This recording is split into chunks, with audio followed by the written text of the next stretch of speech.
schools to choose from in the United States, and I know you're here because you want to learn more about schools and where you can play whatever sport it is. So every kind of sport that exists out there.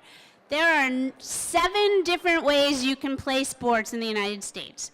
The first one you're all curious about is called the NCAA, right? There's another organization called the NAIA that if you've never heard of, that would be a good one to look at because it's sort of an untapped market for you as an athlete. There are opportunities to play sports at junior colleges. Junior colleges in the States are 2-year programs, and JUCO, they call them JUCO, junior college kids go into NCAA schools after 2 years. So if you need to upgrade your marks, you need to get a better sense, work on your sports, you can transfer from a junior college into NCAA or NAIA schools. Every school in the States has club teams. So let's say that you're, I don't know, you're a soccer player, you've played soccer your whole life, it's your life, but now you're really ready to go to school, but you still want to play at a sort of competitive level for fun. So when you get to university, you can try out for a club team, and then you'll play against other universities, but it's not nearly as intense. So that's an option. And your last option is to be an intramural player. And so at some schools, you can play Quidditch. Did you guys read Harry Potter?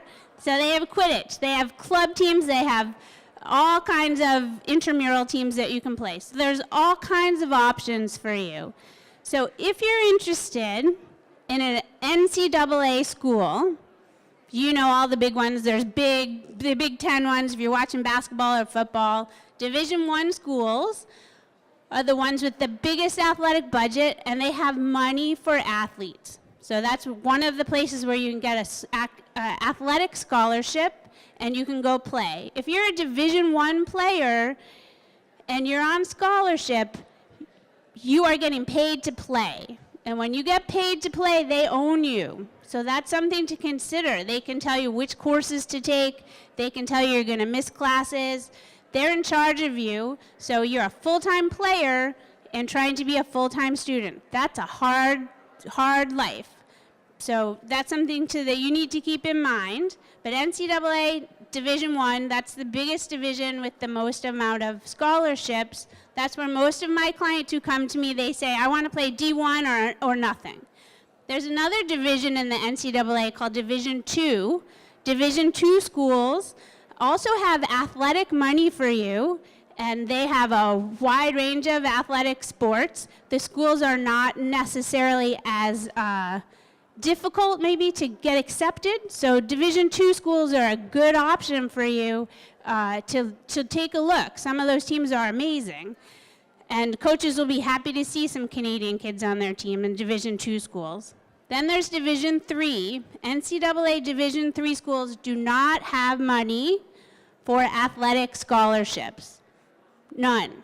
But you can get money as a student called merit aid. So Division III is kind of an untapped market for you athletes, because if you go to a school that is in the top, let's say the top 20 Division III schools, the level of play could be better than the bottom 100 Division I schools. So they could be very competitive schools, the teams could be amazing, but there's definitely a better balance between academics and athletics at a Division III school. So kids come to me and they say, well, how many Division I schools are there? There's 346. Division II schools, there are 300 Division II schools. And Division III, my favorite, because it's a nice balance, academics, athletics, but no athletic money, there are 450 Division III schools. So that's a lot of options for you.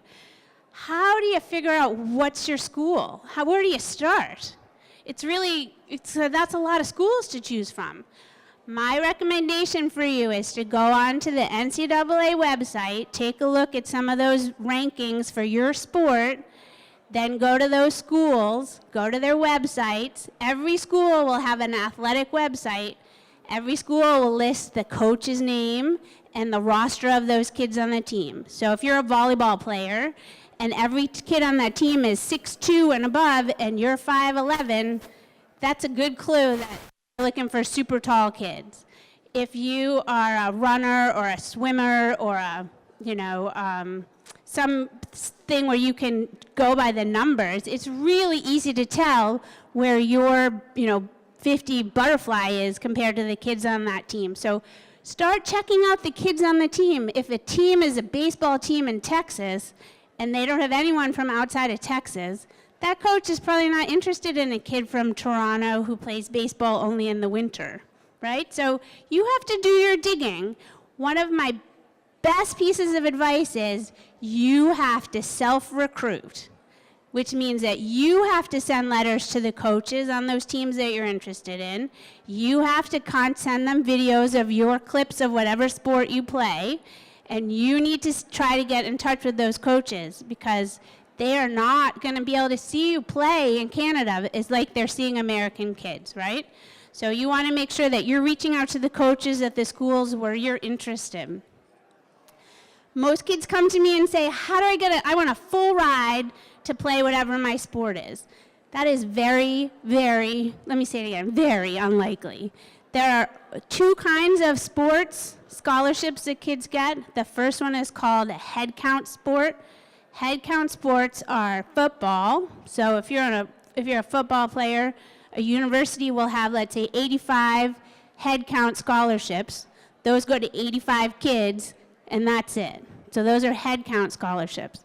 The head count sports are football, men's and women's basketball, women's volleyball, women's tennis, and women's gymnastics.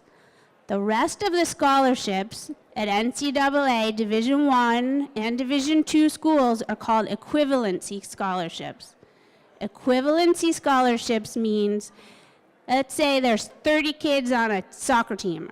I don't know if that's kind of a big number, but anyway, so let's say there's 30 kids on a team and the coach has 15 scholarships. That coach, she might divide those scholarships among the 30 kids or among 20 kids. So it's not likely that anyone on that team would have a full scholarship. It's more likely that kids would have partial scholarships, and then you could also get money for academics. So there's a way to balance it. So those are the two different things that you want to make sure you know about your sport. Is it a head count sport or is it an equivalency sport? That's a good thing to know. So that's a good question to ask. If you're in grade 11, who's in grade 11 this year? If you're in grade 11 and you're an athlete, you need to register on the NCAA Eligibility Center. It's really easy. You go on there, Google Eligibility Center, NCAA, and then you can go on there. You have to register. When you register, the NCAA determines whether you're eligible to play sports at that school or not, at any school for Division I or II. If you're only looking at Division III schools, you don't have to register.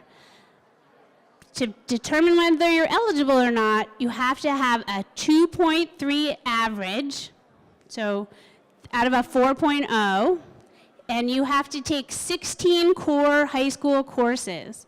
If you don't take those 16 core high school courses at a university level, you cannot play. So I have seen kids who didn't pass grade 10 science. The coach wants them full scholarship, everything's ready to go. They flunk science, they can't play, they're not eligible. That kid had to stay and do an extra year of high school to finish some of those classes that didn't go so well. The other thing you have to know is if your grades are not so hot, you have to get very good scores on your SAT or ACT. So prep skills can help you with that, but you have to be eligible to play, take an SAT or ACT. The schools don't care. Every single school in the United States will take either test. There's no benefit to one over the other. But the NCAA has a sliding scale, so if your grades are really high, your scores can be lower. If your grades are not so hot, your scores have to be much higher to be eligible to play. Okay, so that's one thing you need to know. Here's something else you should know. 2% of the kids who play in college go on to become professional athletes. So you need to make sure that you're finding schools where you want to go to school to get an education and you can play your sport. Okay, so here's what you want to keep in mind. This is my broken leg test. If you broke your leg and couldn't play, do you want to go to that school? If your answer is no, do not go there. It's got to be a good fit for you athletically and academically. So keep in mind that broken leg test is really important.